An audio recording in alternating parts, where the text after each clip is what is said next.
Shall we play a game? Here's Johnny. That is when the world will end. What you doing, son? Nothing. Just chilling. Killing. Batu! Miranda! So hang on to your hats, kiddies. This one's a real shocker. Retro or Die. Alright everyone, welcome back to episode 2 of the Retro or Die podcast. This is your host Forrest, and today we got a lot of interesting topics to discuss, ranging from the PlayStation 3 store and PSP store shutting down, a Nintendo World Championship cart on eBay that I saw this week, Mrs. Doubtfire, the rated PG-13 and rated R cut of the film, and last but not least, the Resident Evil 25th anniversary. And today, the beer of choice that I am drinking is a Track 7, Left Eye, Right Eye. This is a local Sacramento brewing company, and though this podcast is not sponsored by Track 7, if you'd like your beers sponsored on this podcast, be sure to reach me. I feel like the merchant from Resident Evil 4 whenever I try to do a sponsorship. Thank you. What are you buying, stranger? Okay, so the first topic of today, something very interesting. It's not surprising because eventually we're gonna get there no matter what with every digital storefront. And that is that the PlayStation 3 store and the PSP store are going to be shutting down in June or July. The thing that I always loved about the PlayStation 3 was that they had all these digital games that you could buy on the cheap that you didn't want to go buy physical releases for. Such as a lot of survival horror games, a lot of RPGs that were on the PlayStation 1 and on the PlayStation 2. Games that are really expensive when you go to look for them online today for a physical copy. So that's what I really appreciated about the PlayStation 3 store. Now while I can make the argument that this is why I have and collect physical media more than I do digital media. Normally you hear me making the argument for having physical media in my collection. And the reason for me not having digital media is because of things like this that happen when digital storefronts shut down, when game servers go away, and all you have is offline mode, or you can't access downloading the game anymore if you were to delete it off your hard drive. That's why I normally make these arguments for physical media. But I also understand that a lot of these games on the PlayStation 1, the PlayStation 2, are also very expensive nowadays if you wanted a physical copy. I understand that there is emulation and there's also a way to pirate these games off the internet. I'm not going to judge you for doing that, but for me, I wouldn't do something like that. I like to own the games that I own. I want to have the physical copy in my hand to be able to play and look at. Now, I bet you think that I'm going to make an argument here. This is why you should collect physical media. Told you so. I'm actually not going to make that argument. I might surprise some of you when I say this. The real loser when it comes to the shutting down of the PlayStation 3 servers and the PSP servers is everyone. And the reason for that is, it does suck that you're going to lose the ability to buy these PlayStation 1 classics, and these PlayStation 2 classics is what they're called on the storefront. But you're also going to lose the ability for all of the modern PlayStation 3 games, the modern PSP games that were coming out in the years 2011 and forward, up until games stopped being made for the PlayStation 3. You're going to be losing the patches. Take Fallout New Vegas, for example. When the game released, there were no patches out for it yet. The game had game-breaking bugs. It had areas in the game where it would corrupt your save files. You'd lose everything. And over the years, Fallout New Vegas has had many, many, and many patches come out. Now, say you want to play Fallout New Vegas on your PlayStation 3, and yet you don't have any of the patches downloaded onto your hard drive and you put in the game. Well, that is where you become screwed, because the game will not have any of the patches attached to the game, so you'll be playing the buggy, broken first version of that game when it came out. So when you think about it, everyone loses in this scenario. When I heard that these servers were going to shut down and the PlayStation 3 storefront was going away, my first thought was, I need to address this first on my podcast, because I need to tell my listeners today to go to the storefront if you do not have the funds or you do not have the room to buy physical media. Do not wait to go buy some of these games on the storefront now. We're talking about the Resident Evil games. We're talking about Parasite Eve. We're talking about Dino Crisis, Fatal Frame, and other RPG games that are on the PlayStation 1, like Legends of Dragoon. You need to get these games today before they are completely removed from the store.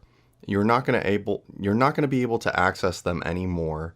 That's my main goal, is to make sure I spread the word on this, because this kind of news doesn't really go out to the mainstream. People aren't really being told about this. So one day you might hear me talking about on a live stream that I'm playing the digital version of Parasite Eve that I bought on PlayStation 3, and you want to go buy it, but it's past that point and there's no way to get it. That's my main focus here, aside from the fact that everyone's going to lose. The fact that we're not going to have a storefront for the PlayStation 3 and the PSP sucks, but it's definitely foreseeable. It's going to be foreseeable for the Xbox 360, eventually the Xbox One, and eventually the new consoles, the current generation consoles we have right now as well.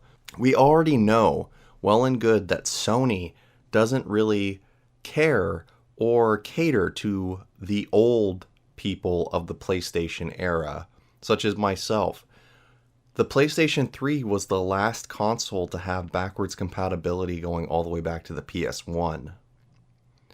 So if you don't have these games physical, and you don't buy them off the digital marketplace right now, then eventually you're going to be screwed, and you're going to have the actual physical copy of the game, as well as the physical console, the PlayStation 3, the PlayStation 2, or the PS1.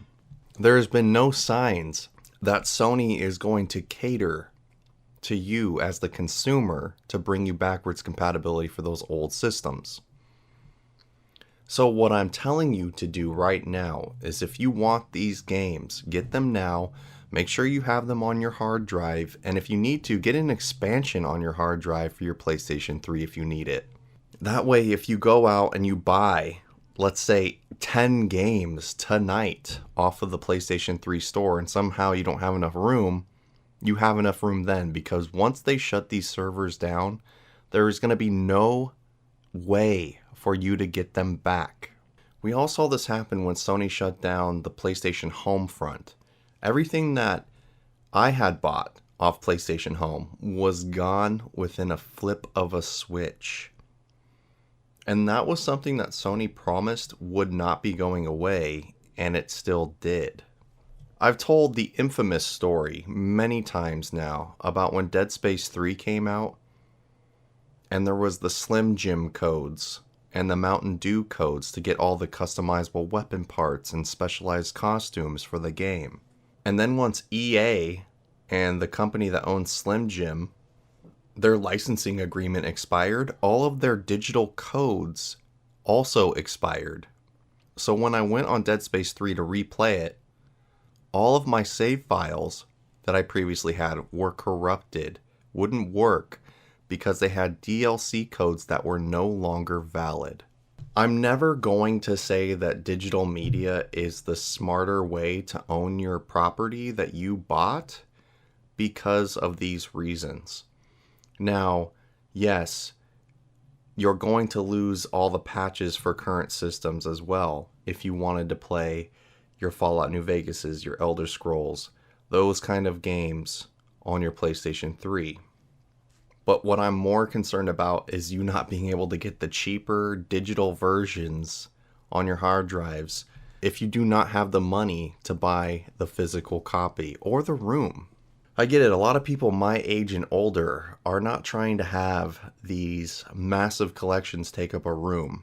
I completely understand that. And if you're going for digital media as your library, it makes sense when trying to save room. It really does.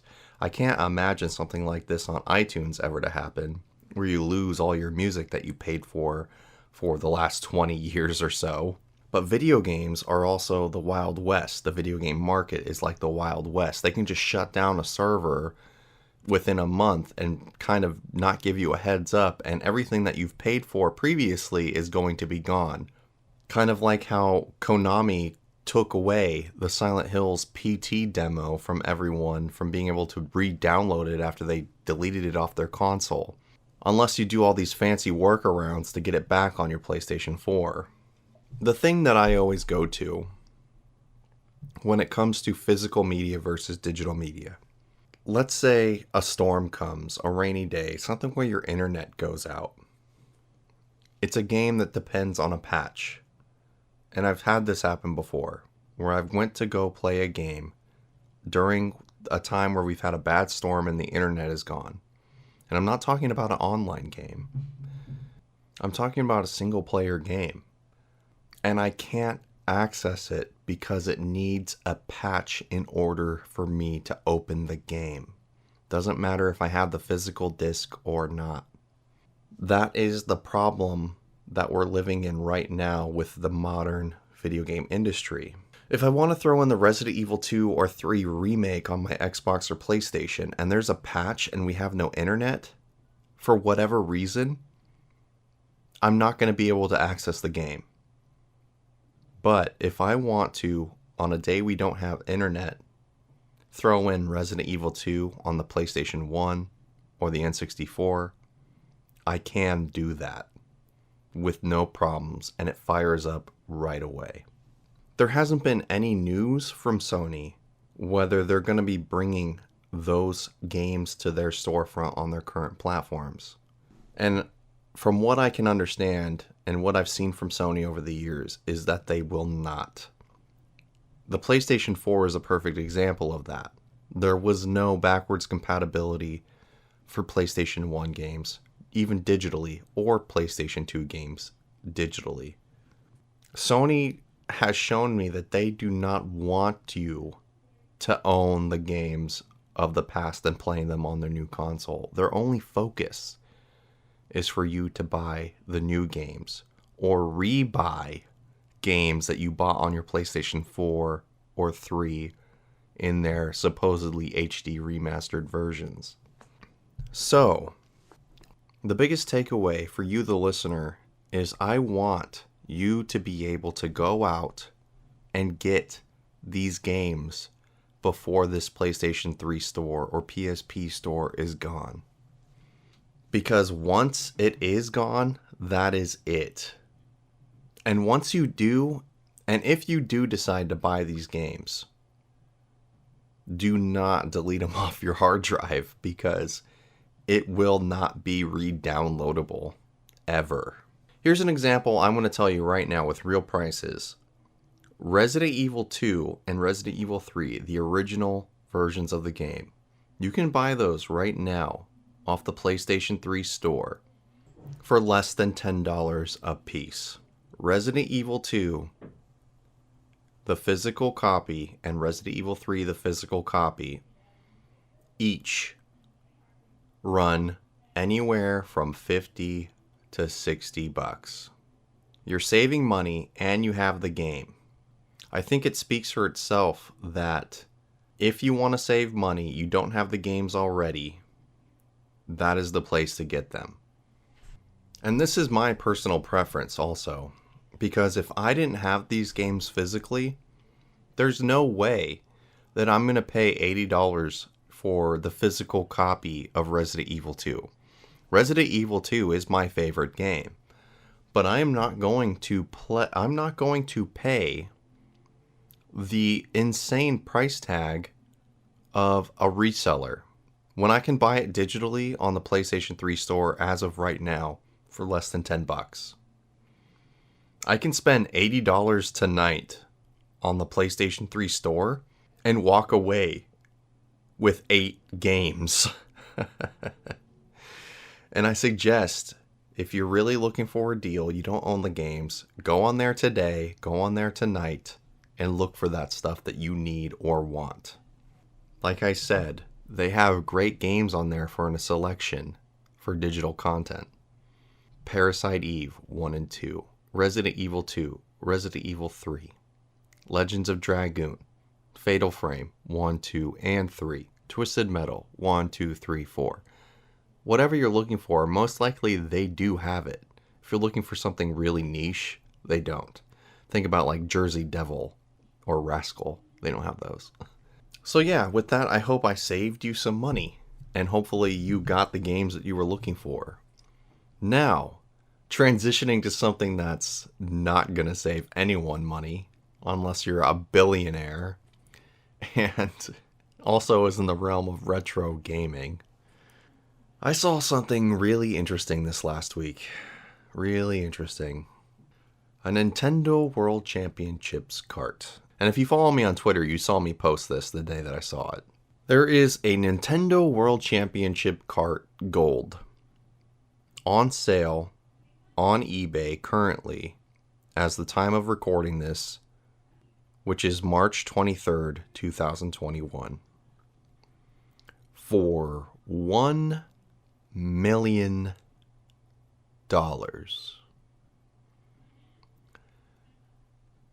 Yes, this is not a joke. At least, not in the physical sense. $1 million price tag for a Nintendo World Championship cart. The gold version. Now you may be asking yourself, what the fuck?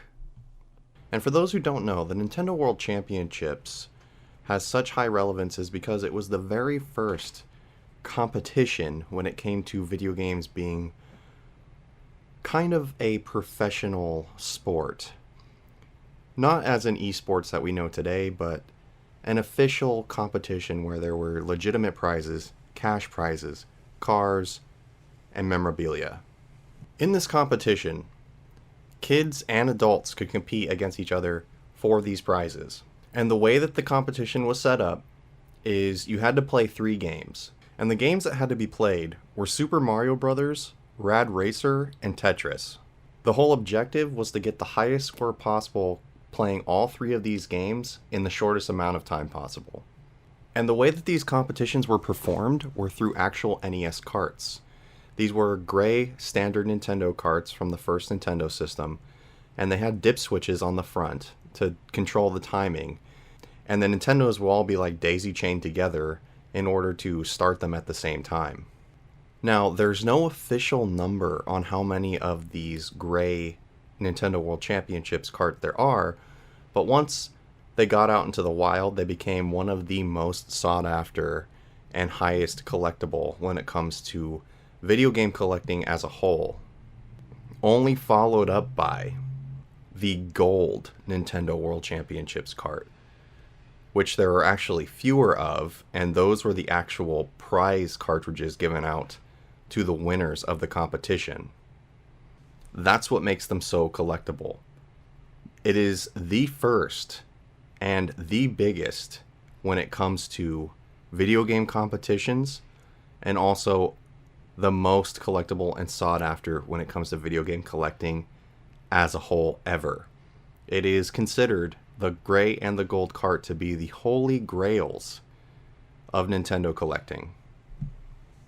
They've always come with a huge price tag. We're talking of thousands of dollars. And out of the I don't know, 14, 15 years that I have been actively searching for NES games, Super Nintendo games, N64 games, whatever. I've only seen 2 gray NWC carts on eBay ever before. And this is the very first gold cart I've ever seen listed on eBay. And while the gold cart is extremely rare, there's no possible way that this guy is gonna get $1 million for this cart.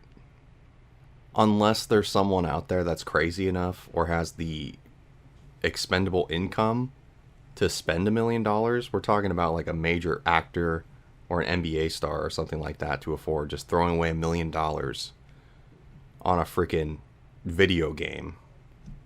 A video game that you're never going to be playing. It's never going to be touched. It's actually sealed in one of those acrylic cases and graded. Mind you, if I had one of those, I might do the same thing.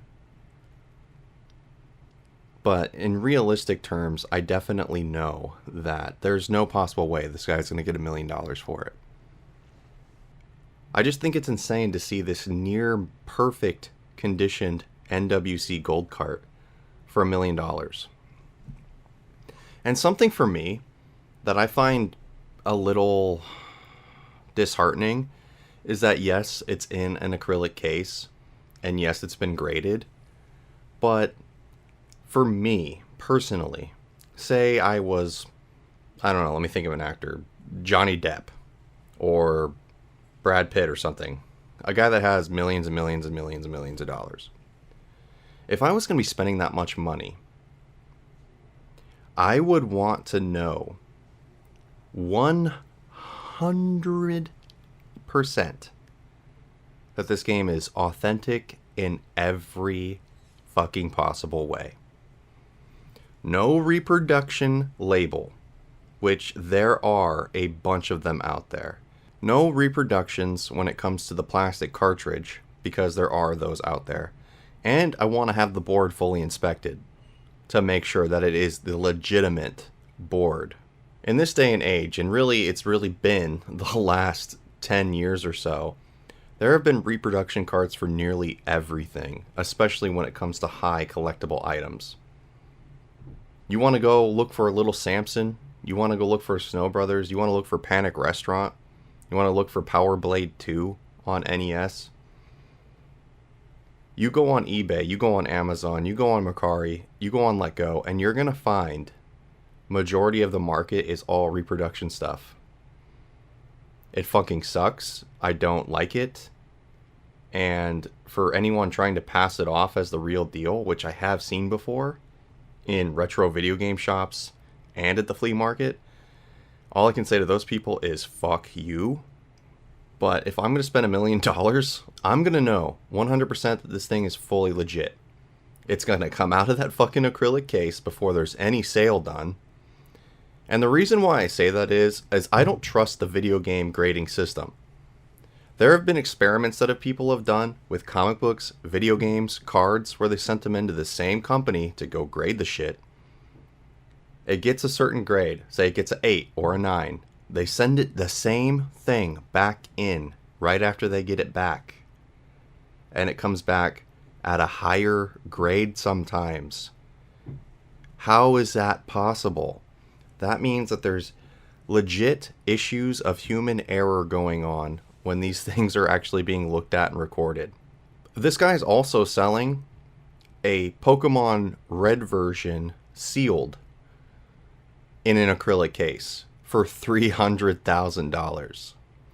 Now, I don't know if this guy actually thinks that these things are worth that much money. I want to know the story of how he got these things, because when I looked at his eBay page, the only 2 games on there is the Nintendo World Championships cart graded in an acrylic case, and this Pokemon Red sealed in an acrylic case. Both with crazy price tags. And for me, these are 2 things that you see fakes of all the time. You see fake NWC carts You can get fake NWC carts. You can get fake Pokemon games. Fake Pokemon games have been plaguing the retro game market for as long as I can remember. And we're talking about years and years and years. I've told the story before when I used to work at a record store that we had a huge tub. We're talking about a tub that's like 3 feet deep, full of bootleg Pokemon games. This is no joke. That's how often they come in. And the reason why they're in that tub is because we can't sell them because they're shit. They're fake. If I'm going to spend that much money because I'm an eccentric rich person, I'm going to know that they're 100% legit. And the acrylic cases are coming off. And I'm having them fully inspected by experts. And if this guy who is selling these games has a problem with that, then there is a problem. There is an issue. I'm not saying that there's anything nefarious going on or this guy's trying to rip people off. I just find it a little weird that this guy has 2 very high-priced items that are legit, according to his ad, with these humongous price tags, and they're both sealed in acrylic cases. If you're going to make this huge deal on the internet by selling these things, everyone's going to want to know that they're real. So, if there is any real players in this, I really hope that they make a video on it. I want to see, because this is, when I say this is the best looking gold cart that I've ever seen, it is the best looking gold cart for the Nintendo World Championships I've ever seen. So I'll be watching this. There's a lot of people watching this on eBay right now. Now, shifting away from retro gaming to something else that's, well, I guess kind of retro now at this point. Mrs. Doubtfire. Let's talk about Mrs. Doubtfire. The 90s movie with Robin Williams. I remember this movie fondly as a kid and would watch it all the time. And the reason why I loved Mrs. Doubtfire also as a kid is because I related to the kids in the story of Mrs. Doubtfire. Not having a cross-dressing dad, but but for the fact that the kids were divorced and they had parents that like yelled and screamed at each other and didn't see eye to eye, and just the nasty divorce stuff that was going on, and seeing your parents date, you know, seeing all that weird stuff that you see as a kid when you're watching your parents divorce, going through different people and dating and introducing you to people and weird stuff like that. But I bring this up because the director of the movie, Chris Columbus, made a joke tweet a couple weeks ago or a week ago, saying that there were different ratings and different cuts of the movie that could possibly come out one day. And he made a joke saying that there were different cuts of the movie, an NC-17 rating of the film and a rated R rating of the film. He actually went on record to say that the NC-17 rating is a joke, but there are in fact a PG-13 rating and a rated R rating of Mrs. Doubtfire, and they could possibly come out. For me, I would love to see the rated R version of Mrs. Doubtfire. And Chris Columbus goes on to say that the reason that there is different rating versions of this film is because while they were filming, Robin Williams would do a lot of improv on set. So there were a lot of things that were, I guess, said that didn't make the cut for the final film. Now, when you look at Mrs. Doubtfire anyway, as a movie, as an adult, the movie is basically a fucking horror movie when you think about it. And there is an hilarious trailer that someone made, like a fan-made trailer where they make Mrs. Doubtfire look like a horror movie. I would definitely check that out on YouTube if you've never seen it. But when you think of Mrs. Doubtfire, the film, it is a fucking horror movie. All around. A dad loses his kids in a nasty divorce to a bitter mother. So in desperation because he's going to lose his children, Robin Williams has the idea to put on a elderly woman costume to fool his ex-wife into seeing his kids. Not only that, but try to sabotage her relationship that she's having with the guy she's dating. It's a very creepy, stalkerish, almost insidious plot that Robin Williams' character has in the movie. Now, I get it. There's supposed to be this heartfelt message of he's just a loving father and wants to be close to his kids. But Robin Williams' character in the film takes things a little too far in the movie, to a point where it is, when you look at it, it could definitely be a Norman Bates horror movie situation. And he kind of would have an alibi to get away with something if he were to, say, murder the mother or murder the boyfriend, which he does some questionable things in the film that makes you look, he makes him look like, that makes the character look like a psychopath. But I really do hope that the extended cuts or rated R versions come out of this movie, because I would love to see them. And, you know, I think about it every once in a while how much I miss Robin Williams and how funny his movies actually were and the roles that he played were. I never watched any of his stand-up, simply for the fact that I've heard a lot of rumors in the comedy world that Robin Williams is kind of a joke thief. I don't know and can't confirm that, but there is a lot of big name comedians that I like that have gone on record to say such things. And I don't want to look at Robin Williams in that light. I like him for his movies that I've seen him in and his improv that I've seen him do in certain film roles on the extras and things. So I would love to see the rated R horror kind of movie-ish version of Robin Williams and Mrs. Doubtfire. And talking about horror, the last thing that I want to talk about on the podcast tonight is the Resident Evil 25th anniversary. I made a video when Resident Evil 2 had its 20th anniversary, because Resident Evil 2 is a special game for me, as I've talked about before in previous podcasts and also my videos on my YouTube channel. But Resident Evil turns 25, the franchise. There are a ton of Resident Evil games out at this point.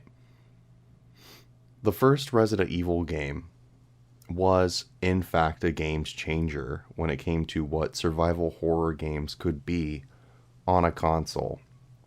There were horror games out for consoles before, but mostly if you wanted a true horror experience, you had to go to the PC to play, you know, point-and-click horror games like Harvester, 11th Hour, Seventh Guest, things of that nature. But Resident Evil is really where the game changed on what survival horror could be. And you can tell if you look at the times when the first PlayStation was out, and you look at how there were so many horror games after Resident Evil that tried to mimic its style. They did it well. Games like Parasite Eve, Dino Crisis, even though Dino Crisis is technically a Capcom game, Parasite Eve was a Square game, but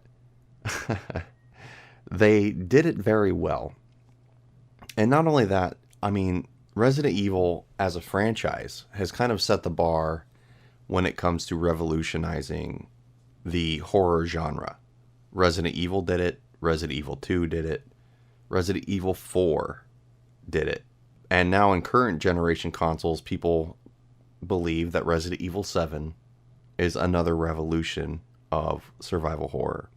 For me, personally, everyone knows the way I feel about Resident Evil 7, that it was, in fact, an Evil Dead game. And if you go look at my game review on Resident Evil 7 on the YouTube channel, I give you point-by-point breakdowns of how this is, in fact, Evil Dead and not Resident Evil. that being said, it's a good horror game. But the franchise Resident Evil, by far, one of my most nostalgic, and Resident Evil 2, my favorite horror video game ever to be made. It is the Terminator 2 of the video game world, in my opinion. It did everything better. It did everything scarier. And everything that the first one had, it improved on in the second one. And when I say improved, it built on to the lore. It gave us more information, made us more interested, and gave us a bigger wide area to play in with our minds. It's weird to think about where the horror genre would be right now if Resident Evil never came out. If we never had Resident Evil, we would have never had Silent Hill. Most likely. We would have never had Parasite Eve. Most likely. So, there is a lot that I feel like Resident Evil has made a foundation for more game franchises when it comes to the horror genre be able to rise. Even though Resident Evil, out of all of the horror franchises, here's another positive thing to say about Resident Evil when it comes to its competitors. Resident Evil, the franchise, is the only one that I can come to think of as a horror franchise that's still ongoing. There hasn't been a new Parasite Eve in years. There hasn't been a new Silent Hill game in a long time. There hasn't been a new Dino Crisis in a long time. And not just that, I mean, there's the Fatal Frame games, among many others, that just have not seen new title releases in years. Resident Evil has always been continuous. And for me, I thank Capcom for it. Even though there have been times where it seems like Capcom has gotten very greedy, like many video game companies after they have major success for years after years after years. There have been times where Capcom has fucked up. Don't get me wrong, especially in the world of the Resident Evil franchise. Umbrella Corps, Operation Raccoon City, which in my opinion, still pretty effing weak for a Resident Evil game. Resident Evil 5 took the actual survival horror experience and just made it stupid action. But they have, with Capcom's most recent activities in rebooting or remaking Resident Evil 2, Resident Evil 3, even though a lot of people didn't like the reboot of Resident Evil 3, I feel like they're going in the correct direction. Starting to listen to the fans a little bit more, starting to listen to their consumer base a little bit more, and hopefully they're going to continue on that path. Now, Resident Evil 8 is coming out. I'm excited to play it. I'm a little hesitant when it comes to what content is going to be in Resident Evil 8. Resident Evil 7 was a mix between Texas Chainsaw Massacre and mostly was Evil Dead. This game, Resident Evil 8, looks like we're just taking folklore myths now and throwing them in one game. Vampires, werewolves, maybe zombies, Van Helsing, witches. I don't know. For me, it's confusing. I'm excited to play it at the same time. Now, what I am concerned about is Resident Evil Reverse. I just don't understand what the point of that is, aside from being stream bait on Twitch. I mean, it looks like it's gonna be as bad as Umbrella Corps to me. Like, it's Umbrella Corps with the actual main characters from Resident Evil games thrown in. I mean, that remains to be seen. I'm going to be streaming that the day it comes out, but I mean, multiplayer Resident Evil games, the only ones, let's be honest here, the only ones that they really should be doing when it comes to multiplayer Resident Evil games is the Outbreak series.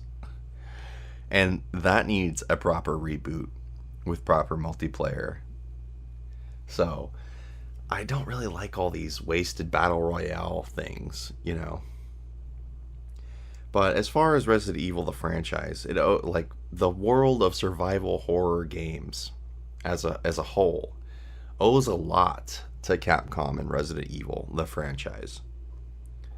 They're always trying, at least, to revolutionize something in that genre, where a lot of franchises have fallen off and haven't been seen in years.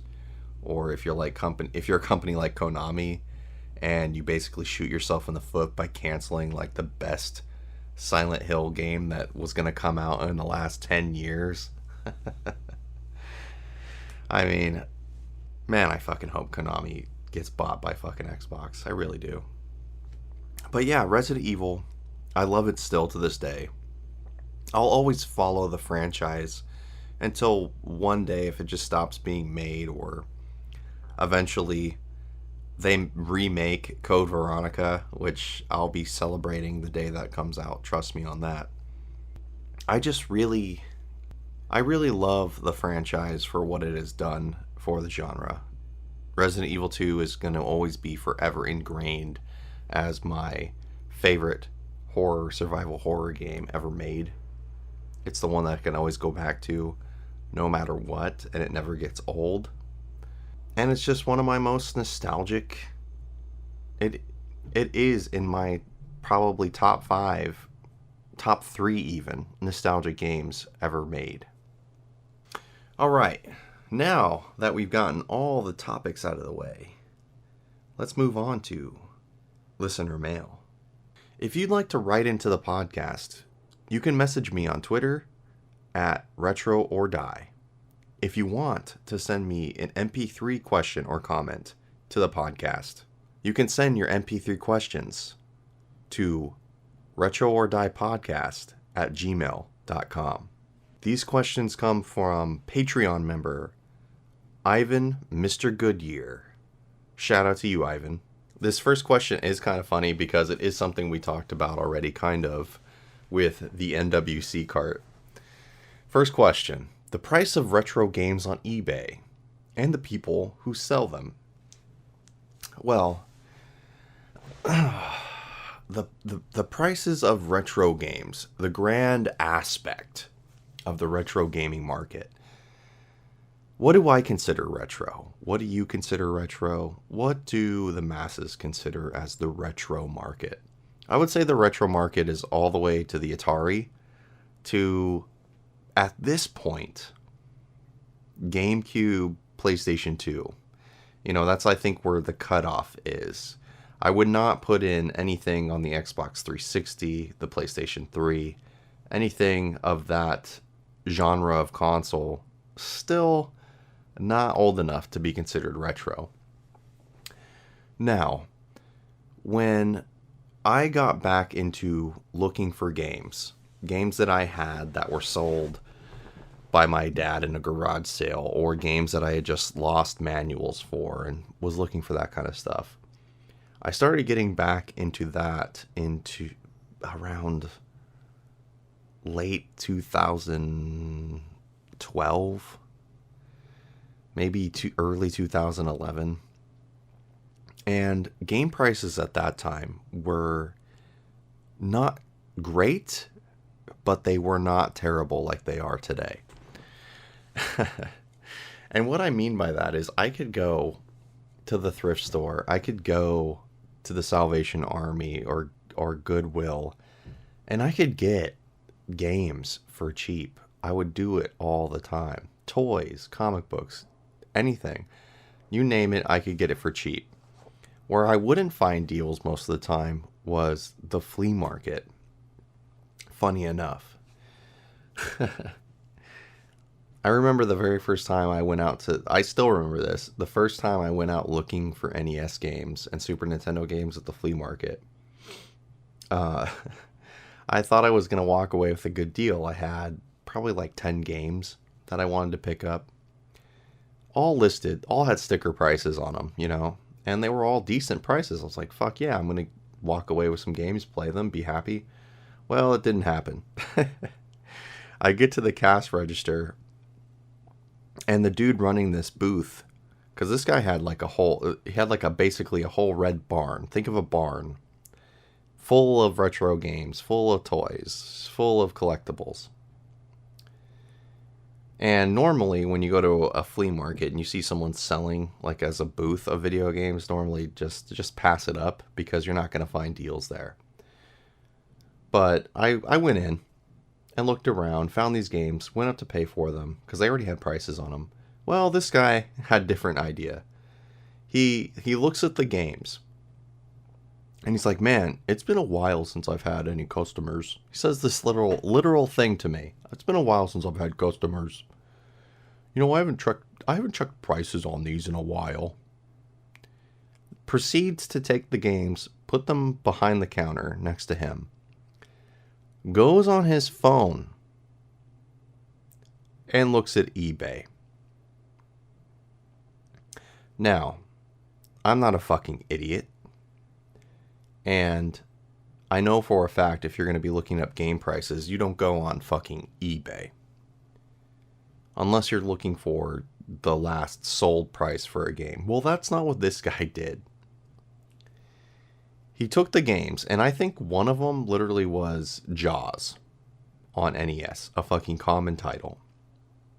A common title that we never had when I was a kid. I just really wanted to try it. Should be a fucking $2 game. And I think in like all the games I had, this is no joke, all the games I had were under $5. Like $1 to $3. He comes back at me with, I'm changing the prices on these. And I'm like, huh? What do you mean? They have stickers on them. He's like, well, Jaws right here. It's on eBay listed for $30. And I was like, really? So you're telling me you're going to try to charge me $30? And he's like, well, I haven't checked prices on these in a while. I then proceed to say, well, you know what? Just never mind. And he kind of looks at me like I was the one being the fucking asshole. Now, mind you, I was... I think... Fuck, how old was I then? Like 24? I'm 32 now. Fuck, that was a while ago. And actually, I might have been 23 then. Anyway, my point is, I said a little bit more colorful things than just forget about it back then. Back then, I was a little more fucking amped up than I am today. I'm a lot more calm when it comes to this shit now. But back then, if I felt like you were trying to fuck me or rip me off, man, I'm going to let you know that I don't fucking appreciate it. I have not been back to that guy's booth ever since then. Or that flea market, mind you, since then. But the problem, what I'm getting at is, the problem is a lot of these people, when they're reselling games, whether it be on Craigslist, eBay, Amazon, Mercari, anything like that, a lot of people don't have the knowledge of what it is to actually price out a game. And not only price it out, but to look at supply and demand when it comes to these games. So if you go on eBay right now, for an example, and we'll take Jaws again as an example, I guarantee you there's going to be over 100 listings for Jaws on NES. And most of the time, you're going to find everyone pricing them almost the same, or someone's trying to price someone under like 50%, like 50 cents lower, to the point where you're going to find the one guy that actually has the game priced at the correct price. So that is the problem. Everyone's going to think that just because you see a game listed at $9, that your game is worth $9. Well, it's not. Look at how many listings there are. Look at how many people are selling that fucking game. If you really want to sell that fucking game, you're going to price it accordingly to where you're actually going to sell it. Supply and demand. That's something that's definitely not taken into account. And when you look at websites like price charting, that's not also price charting nowadays is also not reliable like it was 5 years ago, 6 years ago, 3 years ago even. Because price charting doesn't take into account for when people buy stuff on eBay or buy stuff online, that if that sale actually went through, someone could have reneged on the freaking auction at the last minute, didn't pay it, whatever. Just because the auction closed, that's what price charting goes on. So if that person just decided to pull out at the last minute, or if it's someone trying to scam the system, which does happen a lot, where someone will list the game at a certain price and make another account on eBay and buy it, so price charting makes their game more valuable, that shit happens. So a lot of people don't take this shit in consideration. If I were to, think about it. You could scam the system, right? And it does happen. You take Jaws, once again, as an example. You put it on eBay for $5,000, and you make another account that does the bid, and you don't pay for it, obviously, and that account gets closed, but price charting doesn't know that. And all of a sudden, you see Jaws on NES jump up to fucking $5,000. That's what happens. And people that are not into the actual collecting scene, that know the games that they're looking at, know the games prices, know the systems that they're collecting for, just see those kind of things and be like, oh, I've got like 5 copies of Jaws. I'm fucking rich. That's the huge problem. Also, you just have the stupid people. And I don't want to sound like a dickhead or like I'm being rude, but there is a lot of fucking stupid people when it comes to reselling games. A lot of people, like I've mentioned many times in the past, there are people that I literally see at the flea market that have fucking Mario Duck Hunt for 30 fucking bucks. I've got so many copies of fucking Mario Duck Hunt that I've gotten in lots that I use them as a fucking coaster for my beers in my office. But when you try to tell people this, they look at you like you're trying to scam them. That's what really fucking irritates me. Is because they know well and good, or they're just so fucking stupid that they don't look up this shit. And I've said it for years. If you're a fucking video game seller, I don't give a shit who you are. You're at a flea market, you're at a mom and pop shop, you're on fucking Craigslist. Ignorance isn't a fucking answer or an excuse in this day and age when it comes to technology and looking shit up. Everyone's got a fucking smartphone. Look up that shit. Research that shit. And if you don't, that's why you're gonna sit on those fucking copies of games for fucking years. So, for me, that is my small rant about the retro gaming market and why shit is the way it is. I'm not gonna say all resellers are bad. They're not. I've run into a lot of good people over the years. Good game stores, good people, just trying to sell their shit, give you a decent price, whatever. Everyone's reasons for selling things are their own. I'm not going to judge anyone for that. Make your money the way you can. Unless you're a fucking scalper, piece of shit. But, yeah, there are definitely a lot of scumbag resellers, though, for sure. Ivan's second question. What was it like renting games and movies? Wow, okay. Renting games and movies, whether it been a mom and pop rental store, a Blockbuster Video, or Hollywood Video. It's something that I miss actually quite a lot. And I get why streaming services are so popular and everything like that. It goes back to the whole physical media versus digital media argument. Now, on a fucking rainy, stormy day, your fucking internet goes out. Guess what? You ain't streaming fucking anything. I have a lot of DVDs and I have a lot of VHSs. I'm gonna be able to watch that shit. Unless, the power goes out, then the power fucking goes out. But renting movies, for me, is something that I miss a lot. And the reason for that is I find myself more and more now that I'm older on the services that I pay for, like Netflix and Hulu and Amazon and all this shit. I literally spend more time trying to decide on something to watch than I actually do watch something. And it's a huge problem for me personally. I feel like when it came down to going to a physical store, not only do you get the experience of going out, you get the experience of going to the store, seeing the movies, looking through the different sections. For me, it's a nostalgic thing. I like it a lot. Hence why I probably still go out and look for shit at the flea market, even though I'm not ever going to think I'm going to find something. I'm just excited to do it. Because I can actually see it, feel it, whatever. There's also the finality about it all. You make a decision about what you want to watch, and whatever it is that you rented, that's what you fucking watched.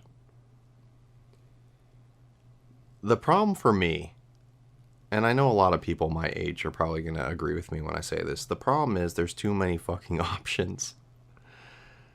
Now, it's a problem and it's not. It's a blessing and a curse at the same time.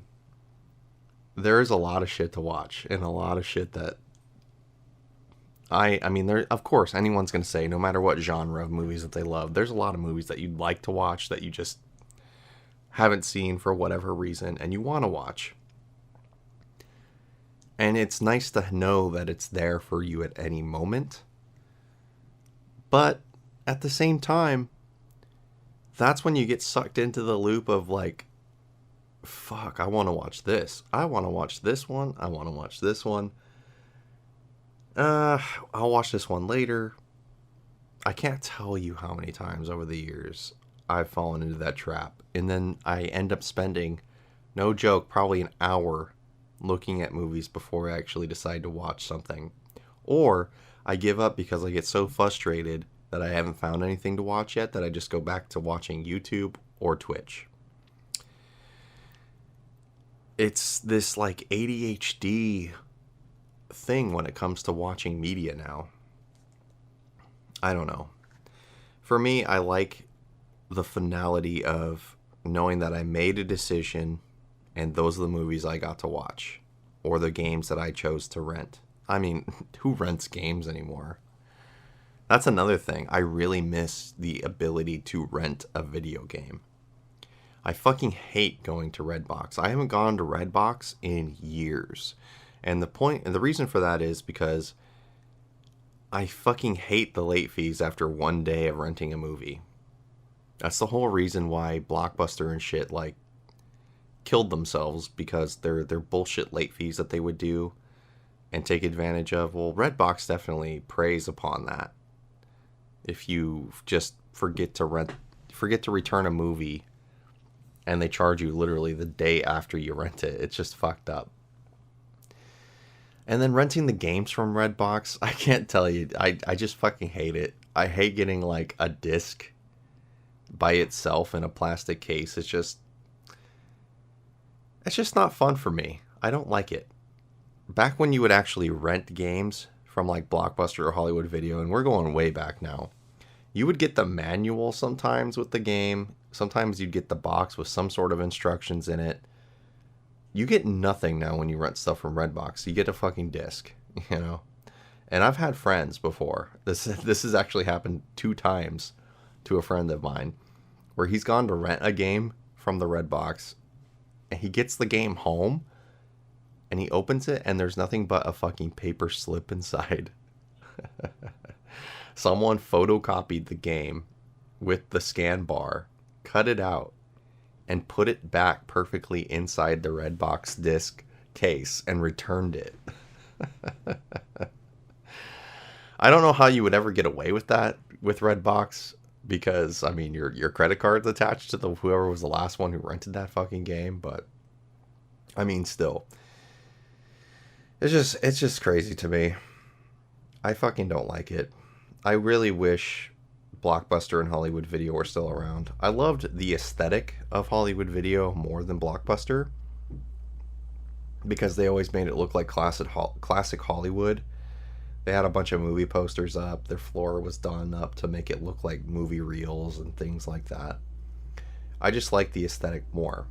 Now, Blockbuster is always going to be nostalgic for all the reasons Blockbuster could ever be nostalgic. Whether you went there with your grandmother, you went there with your parents, you went there during a sleepover, you went there after a baseball game.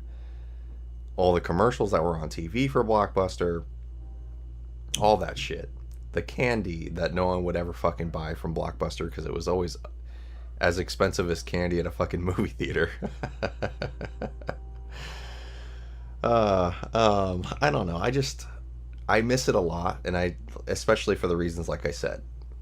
You made a decision, you stuck with it, and that's what you watched. I liked that.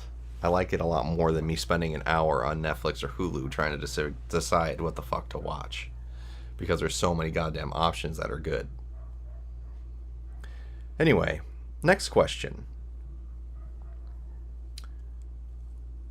What the loss of mom and pop shops would mean for gaming, especially retro gaming?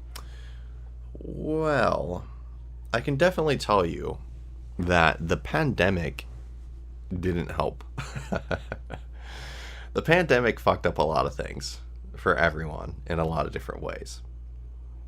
But it definitely affected at least my local economy when it came to thrift stores and that kind of shit.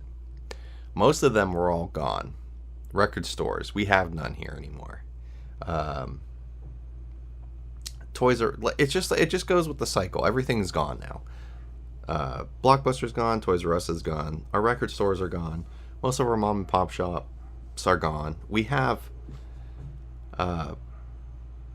flea markets. God, do you guys hear that fucking dog outside? A lot of you guys hear this during my Twitch streams. I gotta close my fucking window. Right now in the Sacramento area, we have 2 video game stores. One of which I'll never fucking do business with. Because first of all, they sell reproduction carts, and I've caught them before and called them out on it before about them not notifying the customer that they're buying a fucking reproduction. I don't condone that shit. And when you find a store that does that kind of shit, you should call them out on it. No matter what the outcome. Whether they ban you from the store or they try to act like they're fucking stupid and they don't know what the fuck they're doing when they do. And another one that just opened. If we were to lose local retro gaming stores, honestly, I don't see it being very much different than what it is right now, to be honest. Everyone uses eBay, Amazon, and every other kind of website right now to buy games. I did notice, I have kept track of it, since the pandemic happened, game prices have gone up for certain games, certain consoles, like the N64. The N64 was already on the rise before the pandemic, but I have noticed the rise in PlayStation 2 games, GameCube, since the pandemic had happened. And I don't see the closing of mom and pop shops, depending on where you are, really making that much of a difference. At least for me, it doesn't make that much of a difference. I can still go to the flea market and look for games and find games. I still do from time to time. The local mom and pop stores, I rarely ever go into. Like the new one that just opened here, I haven't been in yet. And it's been open for about 6 months or so. And the reason for that is because I, as a collector, which I hate calling myself that, but as a person who has this collection of games, I don't like spending a lot of money on this shit. I don't like paying retail, and I am a cheap, frugal fuck when it comes to looking for games. I want the most bang for my buck. Now, even if I was really rich, I'd still be the same exact way.